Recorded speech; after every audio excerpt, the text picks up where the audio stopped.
Welcome to Abstract Audio, the podcast presenting life as an abstract art form. The show that encourages you to perceive beyond the tangible, to extract the infinite from the finite, to see with the mind what you cannot physically see with the eyes. Oh, it's an emancipation. It's an exploration into areas usually overlooked. Explore with me on today's episode.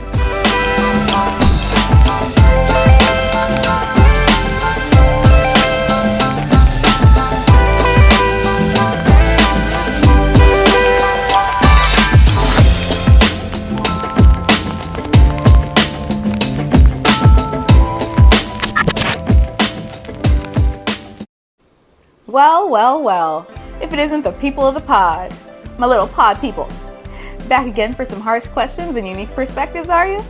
Well, you're in luck, because I'm your host, Amber Janae, and I got just what you weirdos need.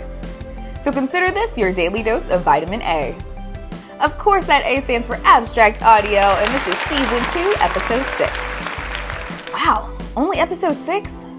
Is time going by really slow for anyone else lately, or is it just me? It's really been crawling. Let me know in the comments how it's been feeling for you guys lately.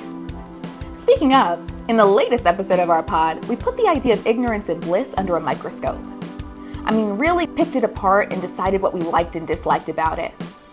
And all that back and forth ironically just led us back to the past and forward to the future. But that's when it hit me. So this week, we're talking time and memory. Time. It's something we think we understand because we experience it literally every day. And even though you can't see it, we plan our days around it, measure our lives by it. We're constantly aware of its passage. But I'm sure you've heard at least rumblings by now that time might not be as straightforward as it seems, right? And while there's no single person who can be credited with creating the concept of linear time, there have been tons of key figures in ancient civilizations that have contributed to the way we see it. The Egyptians, Babylonians, you name it. Guess I have nobody to blame but myself for always being late, huh? Well, at least in the academic sense, Einstein's theory of relativity famously tells us that time is not a constant, it's relative. Which basically means that depending on your speed and the strength of the gravitational field you're in, time can move either faster or slower. And this means that time isn't a universal, ticking clock that the entire universe adheres to. It's more like a river, flowing at different speeds in different places. Far from the linear way we're told to see it. Pretty mind-bending, right? Then there's this cool concept I've been reading up on called block time, or eternalism.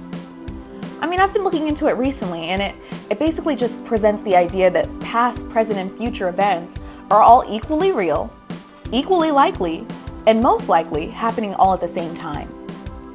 To be honest, I kind of just like to imagine the universe as a book, though. It's a little simpler. Every moment in time is a page on that book. And just because you're on page 100 doesn't mean that pages 50 or 150 don't exist. Nope, they're all there. Same book, different chapters. That reminds me, have you guys gotten your copy of Ascension, my newest poetry book, yet? It's available for purchase through Amazon now. Don't let another minute pass by without taking a look. I'll link it in the description below. Now, where were we? Yes, the flow of time being an illusion. Point is, what we perceive as the passage of time is simply our consciousness moving through those pages. You know what I always thought was pretty cool though? Being cryogenically frozen. Like Captain America or Walt Disney's head. But since that science isn't readily available to the public just yet, let's just talk the idea of time capsules. None of my schools in the past have ever done one, but I kind of wish they had. I was considering doing one with my son one of these days. It's summer vacation now, trying to keep him busy. About to go dig some holes in the yard. I'm tired of this, Grandpa! That's too damn bad! Anyway, these things are fascinating to me, not because they freeze a moment in time and send it into the future, but more so because when you create a time capsule, you're essentially telling the future, hey, I want you to know I was here and respect where you came from. It's pretty boss. Sure, I mean, time capsules are a great way to connect with the future. They're filled with plenty of stuff to give future generations a glimpse into the past. But there's something deeply philosophical and also kind of morbid about them, right? It's like they're a testament to our desire to be remembered, to leave a mark on this ever-flowing river of time, and a way to ensure that even in our passing, we're still seen, as we talked about a few episodes back. Isn't that crazy? Even in death, we still crave to be seen. But just like with memory, there's also this kind of uncertainty that comes with time capsules, right? Like, will they ever be found? Will the people of the future even understand the context of the items we left behind? Or will they just misinterpret them entirely, creating false memories of our time? This brings us to another interesting concept. Have you ever heard of a false memory? Yeah, our brains are incredibly complex, as we know, but they're far from perfect. Like we said last episode, we often like to think of our memories as accurate recordings of the past, but they're more like reconstructions, right? Every time we recall a memory, our brain just likes to rebuild it. And like a game of telephone, details can sometimes get distorted in that. Want to hear something scary? So, studies have shown that it's actually pretty easy to implant false memories. Through suggestion and repetition, people can often be made to remember events that never actually happened. Isn't that insane? Like, think about it. If our memories can be so easily manipulated, how can we even trust them? And if we can't trust our own memories, what does that say about our perception of reality? Are our lives just a series of false recollections strung together to create our main character narrative? Like, be honest, how much of your life can you really remember? 15, 20, maybe 25%? And to think so much of who we are is based in that small percentage of the past, constructed of things we claim to remember in the already limited realm of perception we exist in. Like, I won't lie, I'm only 28 years old and my memory's shot. I can only imagine the older you get. Have you ever seen the movie Total Recall? It's a science fiction action movie that explores themes of memory, identity, and reality. Basically, this guy finds out the government implanted false memories in his head, exploiting him for their own benefit, as governments tend to do. But he slowly gets his true memories back, and they're on Mars, and Arnold Schwarzenegger's in it, and it's pretty cool.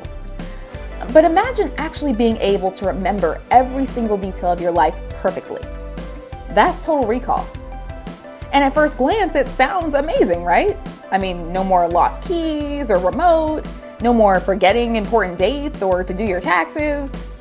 But there's a darker side to all this. Take people with hyperthermesia, for example. It's like the opposite of Alzheimer's, basically. It's this condition where people remember an abnormally large number of life experiences in vivid detail. And they often describe it as a burden. They can't forget painful memories, and they're constantly bombarded by an overwhelming amount of detail. Overstimulated, to say the least. It turns out that our ability to forget might be just as important as our ability to remember.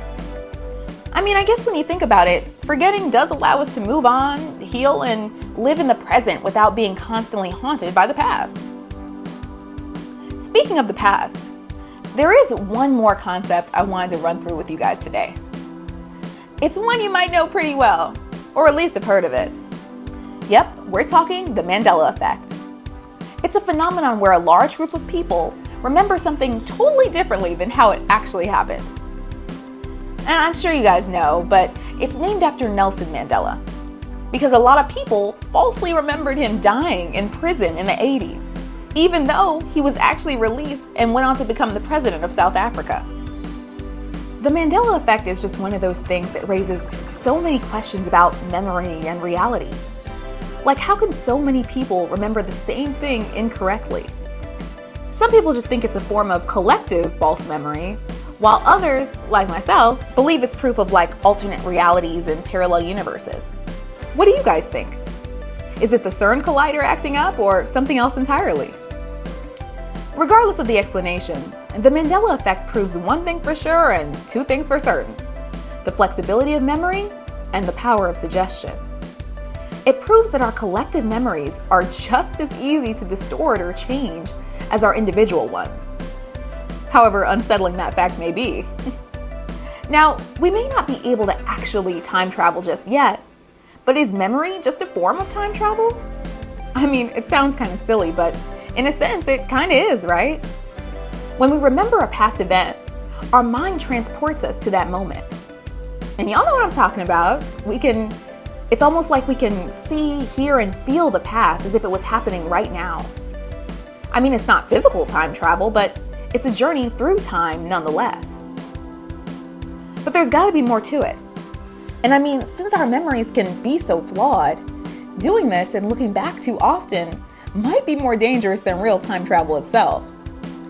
We might be like revisiting a past that never actually happened, or just trapping ourselves in the past mentally, hindering our growth in the here and the now. So where exactly does this leave us? I mean, obviously time and memory are deeply intertwined and shape our perception of reality.